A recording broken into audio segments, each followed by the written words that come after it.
بسم اللہ الرحمن الرحیم ونستعينه ونستغفره ونعوذ بالله من شرور أنفسنا ومن سيئات أعمالنا من يهده الله فلا مضل له ومن يضلل فلا هادي له ونشهد أن لا إله إلا الله وحده لا شريك له ونشهد أن محمدا عبده ورسوله اللهم صل على محمد وعلى آل محمد كما صليت على إبراهيم وعلى آل إبراهيم إنك حميد مجيد اللهم بارك على محمد وعلى آل محمد كما باركت على إبراهيم وعلى آل إبراهيم إنك حميد مجيد أما بعد فإن خير الحديث كتاب الله وخير الهدي هدي محمد صلى الله عليه وسلم وشر الأمور محدثاتها وكل محدثة بدعة وكل بدعة ضلالة وكل ضلالة في النار رب اشرح لي صدري ويسر لي أمري واحلل عقدة من لساني يفقهوا قولي أعوذ بالله السميع العليم من الشيطان الرجيم بسم الله الرحمن الرحيم إن عدة الشهور عند الله 12 شهرا في كتاب الله يوم خلق السماوات والأرض منها 4 حرم فلا تظلموا فيهن أنفسكم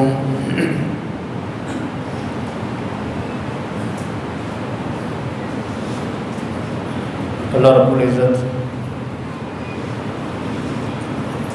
جو کہ ساری کائنات کا خالق و مالک ہے،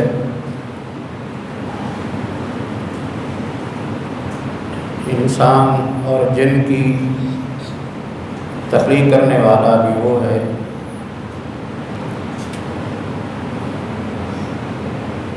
باقی مخلوقات کو اللہ نے ان کی خدمت کے لیے پیدا فرمایا اور انہیں اپنی عبادت کے لیے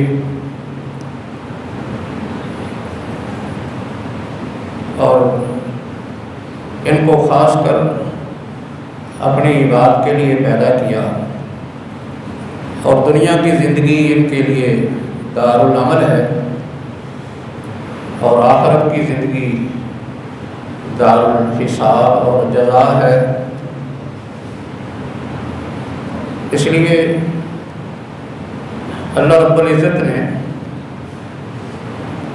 اپنی شریعت، اپنے احکام کا ان دونوں کو پابند فرمایا ہے۔ اللہ رب العزت کے بنائے ہوئے، پیدا کیے ہوئے یہ سارے اوقات، تمام مہینے اور سال، دن اور راتیں، یہ اسی کی ہیں۔ ان سب میں خیر و بھلائی ہے۔ اگر کسی دن کے اندر یا رات کے اندر یا کسی ہفتے اور مہینے میں یا کسی سال میں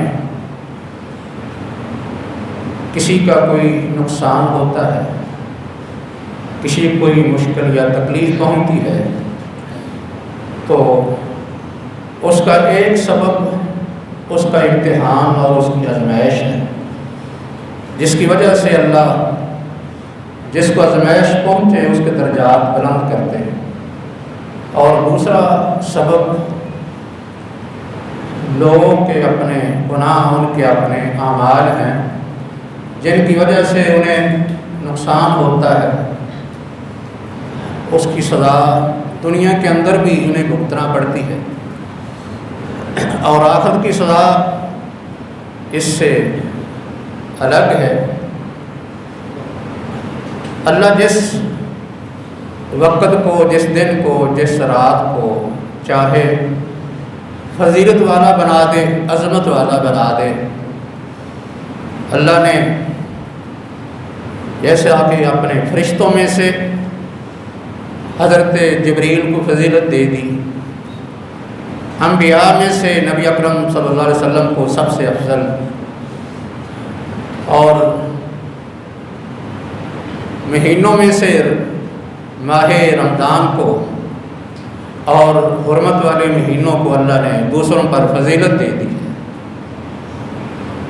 دنوں میں سے جمعے کے دن کو، راتوں میں سے لیلۃ القدر کو اللہ جس وقت کو چاہے فضیلت دے دے، جس جگہ کو چاہے وہ فضیلت عطا کر دے، جیسا کہ اس نے مکہ اور مدینہ کو، بیت المقدس کو دوسری جگہوں پر فضیلت دی ہے۔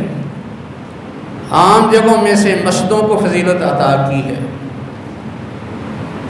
اللہ رب العزت نے جس وقت کو فضیلت دی، اس وقت میں نیکی کا کام اگر کوئی شخص کرتا ہے تو اس کا اجر و ثواب بڑھ جاتا ہے۔ اگر کسی جگہ کو فضیلت دی، اس جگہ پہ کام کرنا، اس کی فضیلت دوسری جگہوں کی نسبت زیادہ ہوتی ہے۔ ایسا ہی اگر کوئی شخص جس جگہ کو فضیلت دی اس جگہ میں ناجائز کام کرے تو اس کا گناہ بھی بڑھ جاتا ہے۔ اگر ایسے وقت میں، جس وقت میں اللہ رب العزت نے کسی عبادت کی فضیلت رکھی ہے، اس وقت کو دوسرے اوقات پر اہمیت دی ہے، ان اوقات میں اگر کوئی ناجائز کام کرتا ہے تو اس کا گناہ بھی بڑھ جاتا ہے۔ اللہ رب العزت نے سورہ برات میں اس آیت مبارکہ میں جو ابھی تلاوت کی گئی ہے، یہ ذکر کیا کہ اللہ رب العزت نے سال کے 12 مہینے پیدا کیے۔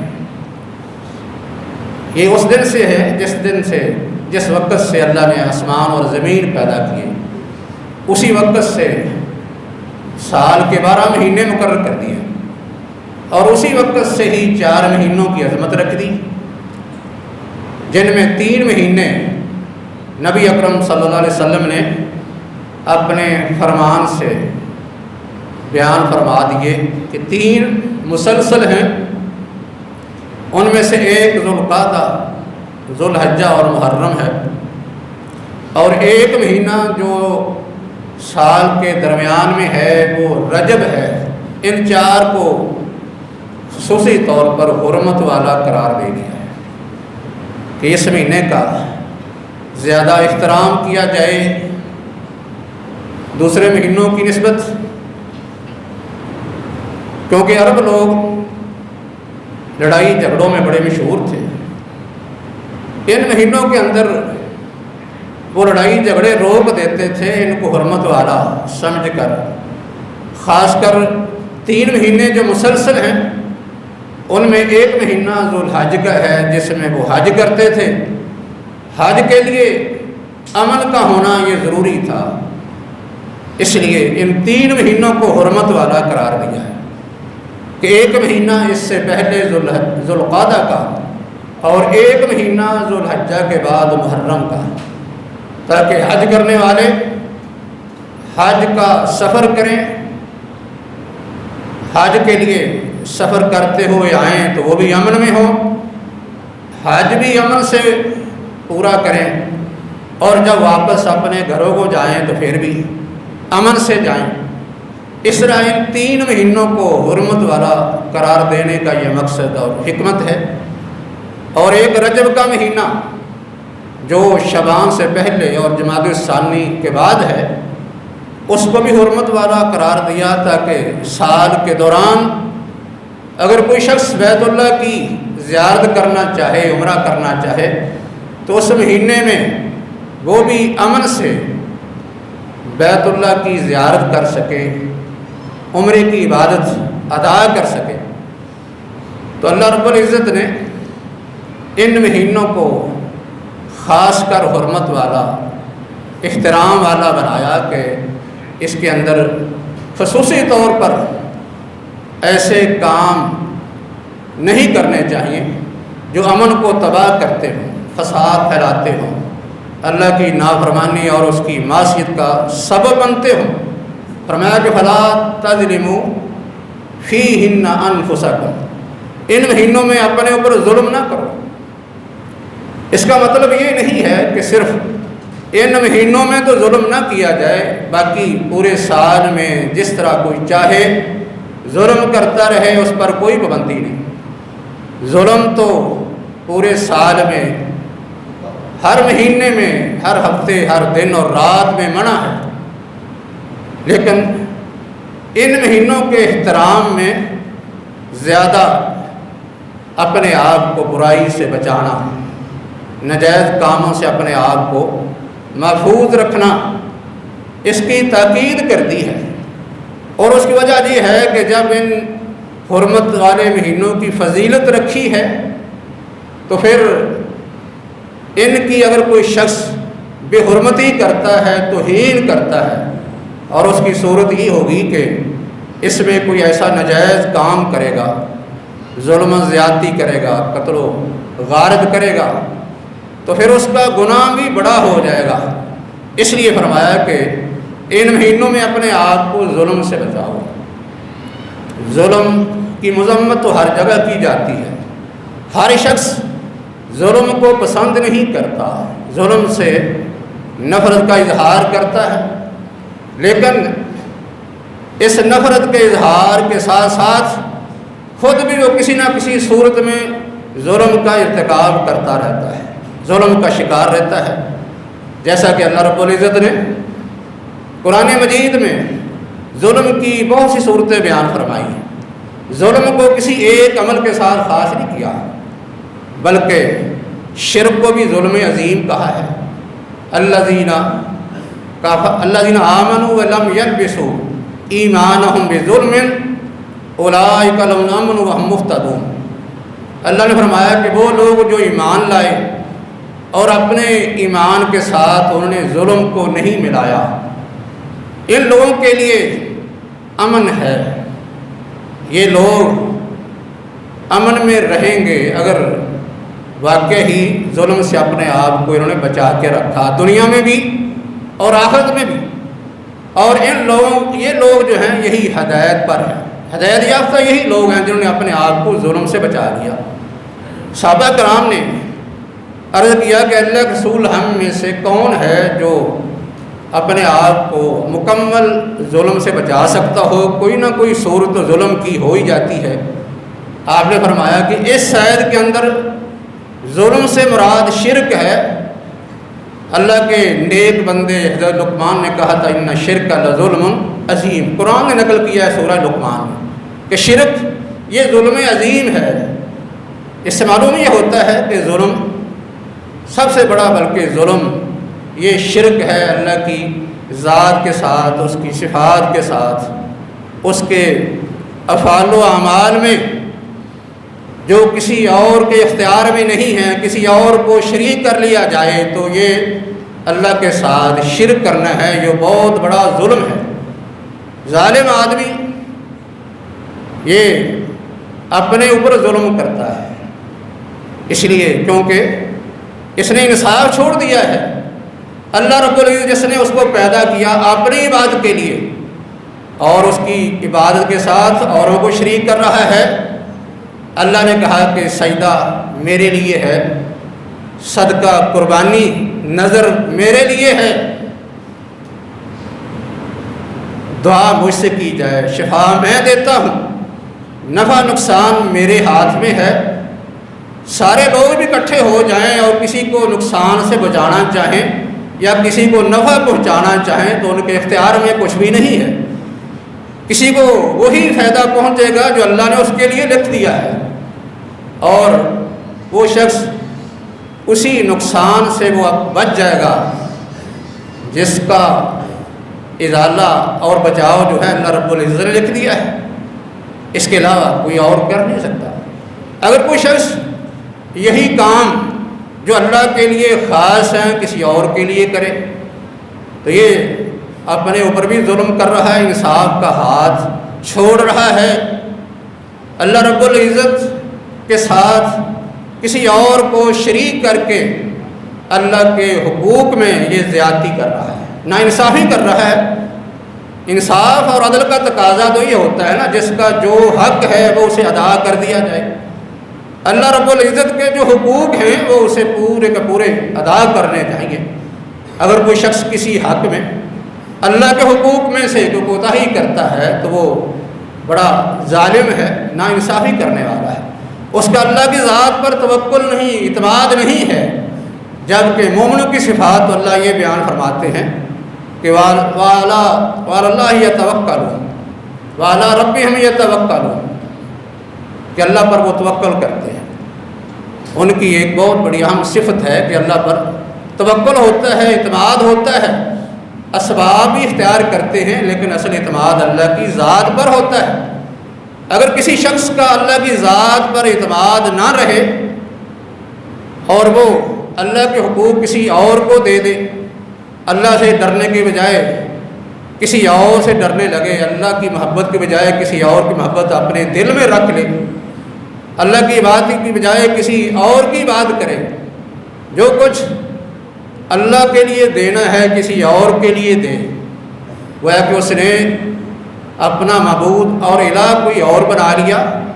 اس کا اللہ پر جب اعتماد نہ رہا، یقین نہ رہا، کسی اور سے وہ ڈرنے لگا، تو پھر ایسے شخص کا ایمان کمزور، بلکہ بسا اوقات کمزور ہوتے ہوتے ایمان کا ویسے ہی خاتمہ ہو جاتا ہے، ایمان اس کے دل سے نکل جاتا ہے اور وہ شخص پھر ہر ایک سے ڈرنا شروع کر دیتا ہے، ہر ایک سے ڈرتا ہے، ہر ایک کا خوف اس پر سوار ہو جاتا ہے۔ اگر اللہ کا خوف ہو تو اللہ رب العزت اس کے دل سے اوروں کا خوف نکال دیتے ہیں، لیکن اگر اور کا خوف سوار ہو جائے تو پھر وہ شخص بزدل کمزور ہو جاتا ہے۔ اللہ رب العزت پر توکل کرنے سے، اس کو ایک ماننے سے، اس پر صحیح طرح ایمان لانے سے ایمان مضبوط ہوتا ہے۔ یہی وجہ ہے کہ آج کا مسلمان کمزور ہے، ہر جگہ ذل و رسوا ہو رہا ہے، عزت اس کی مفقود ہو چکی ہے، دشمن کے دلوں میں ان کا کوئی روب نہیں رہا، اللہ نے روب و نکال لیا ہے، کمزوری آ گئی ہے، بلکہ مسلمان کے دل میں اوروں کا خوف اور روب طاری ہو گیا ہے۔ اس کا سبب کیا ہے؟ اس کا سبب یہ ہے کہ مسلمانوں نے اس ظلم کا ارتکاب کیا ہے، اللہ کے ساتھ شرک کیا ہے، اللہ کا خوف دل سے نکالا تو اللہ نے ہر ایک کا خوف ان پر سوار کر دیا ہے، جس کی وجہ سے اتنے ڈرتے ہیں کہ اپنے حقوق بھی نہیں لے سکتے، بلکہ ذلت و رسوائی کی زندگی گزارنے پر مجبور ہیں۔ ظلم صرف ایک قسم کا نہیں ہے، ظلم کی کئی صورتیں ہیں، کوئی کسی صورت میں ظلم کا ارتکاب کر رہا ہے، کوئی کسی صورت میں ظلم کا ارتکاب کر رہا ہے، کوئی کسی کا مال کھا کے ظلم کر رہا ہے، کوئی کسی یتیم کے حقوق غصب کر کے ظلم کا شکار ہو رہا ہے، ظلم کا ارتکاب کر رہا ہے۔ اللہ نے فرمایا ان الذین یاکلون اموال الیتامی ظلما انما یاکلون فی بطونہم نارا، کہ وہ لوگ جو یتیموں کا مال ظلم کر کے کھاتے ہیں، ناجائز طریقے سے، نہ حق، ان کا حق نہیں بنتا، یہ لوگ اپنے پیٹوں میں جہنم کی آگ بھر رہے ہیں۔ کتنے لوگ ایسے ہیں جو یتیموں کا مال کھاتے ہیں، مختلف طریقے ہیں۔ ایک یتیم اپنا حق لینے کے لیے جاتا ہے، بے شمار افیسر ایسے ہیں کہ جو ان کا مال کھا رہے ہیں، ان کے حقوق انہیں نہیں دیتے، نہ دلواتے ہیں، بلکہ جب تک اپنا پیٹ نہیں بھر لیتے، اپنی جیب نہیں بھر لیتے، کسی کا جائز حق بھی ان کو دلوانے کے لیے تیار نہیں ہوتے۔ یہ بھی ظلم کر رہے ہیں۔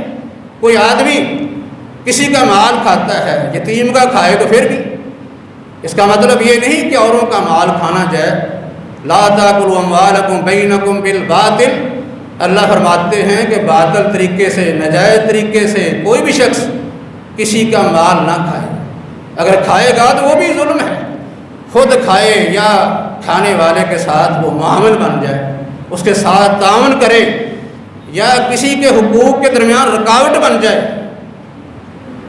یا کسی کے حق جو ہے وہ کھائے بغیر، رشوت لیے بغیر دینے کے لیے، دلوانے کے لیے تیار نہ ہو، تو یہ بھی جو بطور رشوت لے رہا ہے کیا وہ دوسرے کا حق نہیں لے رہا، اس پر ظلم نہیں کر رہا؟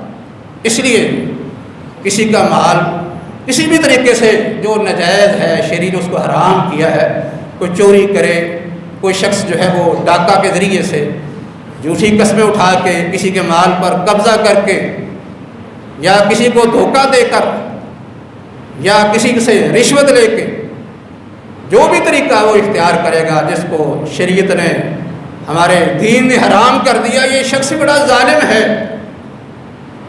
تو ظلم یہ بڑا سنگین جرم ہے، جس کی وجہ سے اللہ رب العزت فرماتے ہیں کہ ہم نے پہلی قوموں کو تباہ و برباد کر دیا، ہلاک کر دیا، وما كنا مہلکی القری الا واہلها ظالمون۔ پہلی قومیں جتنی بھی ہلاک ہو گئی دنیا میں، ان کا نام و نشان نہیں رہا، مٹ گئیں۔ ان قوموں کو مٹنے کا سبب کیا تھا، کیا وجہ تھی جس کی وجہ سے اللہ نے ان کو ختم کر دیا؟ فرمایا کہ یہ لوگ بڑے ظالم تھے، یہ بھی صرف ظلم ایک نہیں کرتے تھے بلکہ بے شمار مظالم کا یہ شکار تھے، اللہ کے ساتھ شرک کر کے بھی ظلم کر رہے ہیں۔ فرعون، نمرود اور قارون اللہ کے ساتھ بھی شرک کر کے ظلم کرتے رہے، دوسروں کو ظلم و ستم کا نشانہ بنا کے اور ان کو حقوق نہ دے کے ان پر جبر و ستم کر کے ظلم کے پہاڑ ڈالتے رہے۔ اللہ نے ان کے ظلم کا خاص کر تذکرہ کیا ہے کہ یہ لوگ ظالم تھے، ان کو ہم نے دنیا میں اس طرح ختم کیا کہ نام و نشان نہیں رہا، دوسروں کے لیے نشان عبرت بنا دیا ہے۔ ظلم کئی طرح سے لوگ کرتے ہیں، ظلم اللہ رب العزت کے فیصلے نہ ماننے سے بھی ہوتا ہے۔ اللہ یہ فرماتے ہیں من یتعد حدود اللہ فاولئک هم الظالمون، اللہ کی حدود سے تجاوز کرنے والے ظالم ہیں۔ اللہ نے حدیں مقرر کر دی ہیں، احکام مقرر کر دیے ہیں کہ تم نے ان کی پابندی کرنی ہے۔ اللہ نے نکاح و طلاق کے اصول بنا دیے ہیں، یہ بیان کرنے کے بعد فرمایا کہ جو شخص ان کی پابندی نہیں کرے گا یہ بھی ظالم ہے۔ لوگوں کے حقوق میں بھی ظلم ہوتا ہے، انسان اپنی زبان سے ظلم کرتا ہے، زبان سے، زبان کا ناجائز استعمال کر کے ظلم کرتا ہے، کسی کو گالی گلوچ کرنا، کسی کی غیبت چغلی کرنا، ذیل و رسوا کرنا، کسی پاک دامن پر کسی برائی کا، کسی بے حیائی کا الزام لگا دینا، یہ بھی ظلم ہے۔ اللہ رب العزت نے اسے بھی ظلم قرار دیا ہے۔ مسلمان کو گالی گلوچ کرنا، اسے فسق و فجور کہا ہے، یہ فسق و فجور ہے۔ اور اگر اس کو قتل کرتا ہے، فرمایا کہ یہ قتل کرنا تو ایسے ہے جیسے اس نے کفر کر لیا، اتنا سنگین جرم ہے جس پر کفر کا اطلاق کیا، اتنی بڑی نافرمانی جسے کفر کہا گیا ہے۔ اس لیے ظلم کئی طرح سے لوگ کر رہے ہیں، کئی اس کی صورتیں ہیں۔ اللہ فرماتے ہیں کہ ظلم کی ایک صورت یہ بھی ہے من اظلم ممن افترى على الله كذبا او كذب بآياته انه لا يفلح الظالمون۔ اس سے بڑا ظالم کون ہے جو اللہ پر ہی جھوٹ باندھ دے، اللہ کی آیات کو جھٹلائے۔ فرمایا کہ اتنے بڑے ظالم ہیں جو کبھی کامیاب نہیں ہو سکتے۔ یہ ظلم کیسے کرتے ہیں؟ بے شمار باتیں اللہ کی طرف ایسے ہی منسوب کر دیتے ہیں کہ اللہ نے یہ فرمایا، جی ہمارا دین یہ کہتا ہے۔ فرمایا کہ اس سے بڑا ظالم اور کون ہے جو اللہ پر ہی جھوٹ باندھ دے، اپنے پاس سے بنائی ہوئی باتوں کو، بنائے ہوئے کاموں کو اللہ کی طرف منسوب کر دے کہ یہ اللہ نے فرمایا، حالانکہ اللہ نے کہیں بھی ان باتوں کا ذکر نہیں کیا۔ ان کے بارے میں کچھ نہیں فرمایا. فرمایا کہ یہ بھی بہت بڑے ظالم ہیں، اللہ پر جھوٹ باندھنے والے، اللہ کے رسول کا رستہ چھوڑنے والے. فرمایا کہ جھوٹ کی صورتیں کیا ہیں کہ دین کی طرف کوئی ایسی چیز منسوب کر دی جائے. من کذب علی متعمدا فلیتبوأ مقعدہ من النار. جو شخص میری طرف کوئی ایسی بات منسوب کر دیتا ہے جو میں نے نہیں کہی، یہ شخص اپنا ٹھکانہ جہنم بنا لے. اتنا بڑا ظالم ہے کہ بات نہ تو اللہ نے کہی ہے نہ اس کے رسول صلی اللہ علیہ وسلم نے کہی ہے، لیکن کہتا ہے اللہ اس کے رسول کا یہ فرمان ہے. بات تو وہی ہے جو اللہ نے قرآن میں بیان کر دی یا نبی اکرم صلی اللہ علیہ وسلم نے اپنے فرمان میں اپنے عمل سے بیان کر دی. اس لیے اللہ قرآن فرماتا ہے وما آتاکم الرسول فخذوہ وما نہاکم عنہ فانتہوا. رسول جو تمہیں دے دیں وہ لے لو، جس سے روک دیں اس سے رک جاؤ. انسان اپنی زبان کا بھی ناجائز استعمال کرتا ہے تو یہ بھی ایک ظلم کی صورت ہے.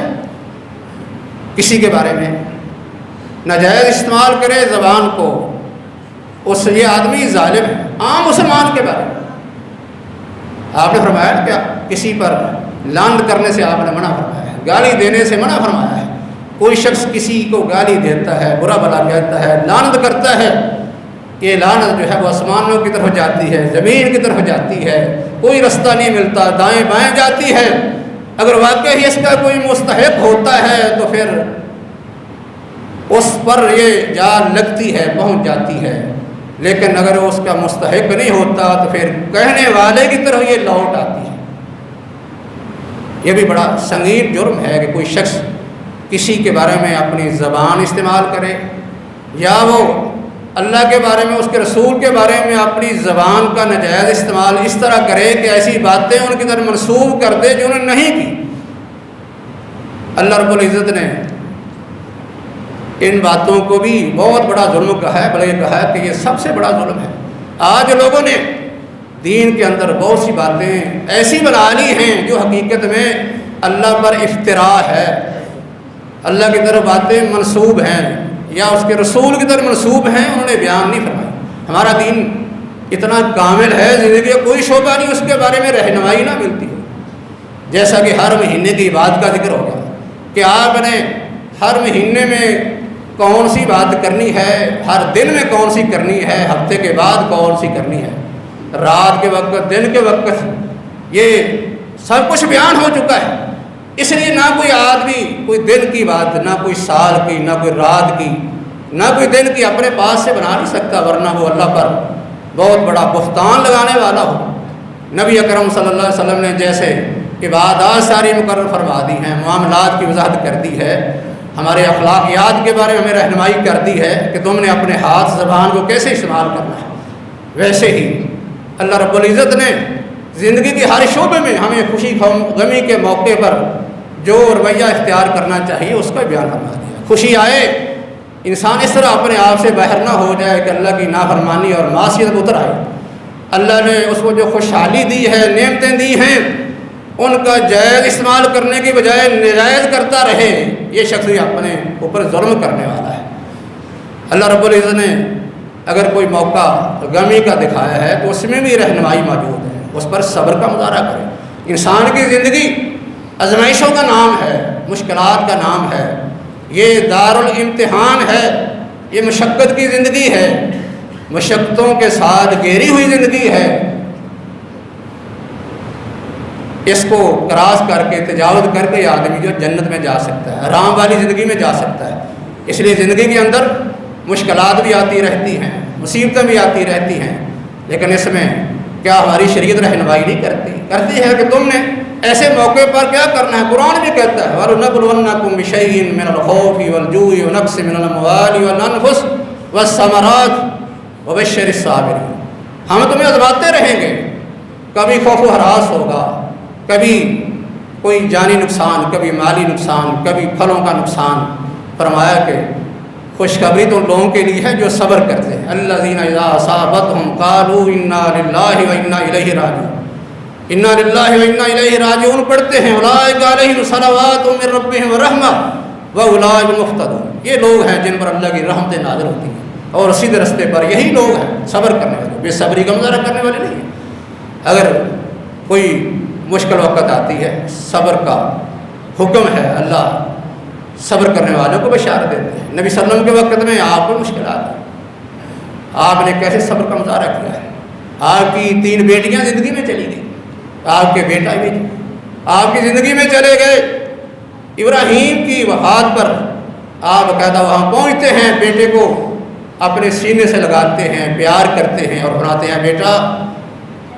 آنکھیں جو ہیں وہ تو آنسو بہا رہی ہیں، دل غمگین ہے۔ ولا نقول الا ما يرضى ربنا وانما فراقك یا ابراہیم لمحزونون، کہ ابراہیم آنسو بہا رہی ہے، دل غمگین ہے، لیکن زبان سے ہم وہی کہیں گے جو اللہ پسند کرتا ہے۔ تیری جدائی پر غم تو ضرور ہے، لیکن اللہ ہمیں زبان سے ایسی باتیں یا اپنے ہاتھوں سے ایسے کام کرنے کی اجازت نہیں دیتا جو صبر کے خلاف ہو۔ اس لیے آپ نے صبر کا مظاہرہ کیا۔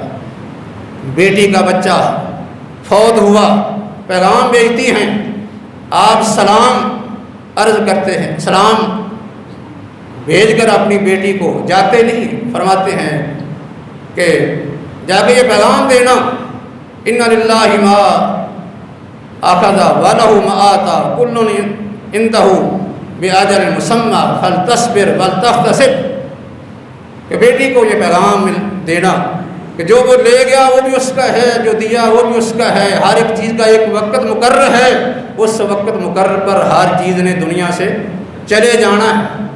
اس لیے صبر کرو اور صبر میں اللہ سے ثواب کی نیت کر لو کہ اللہ اس پر ثواب دے گا۔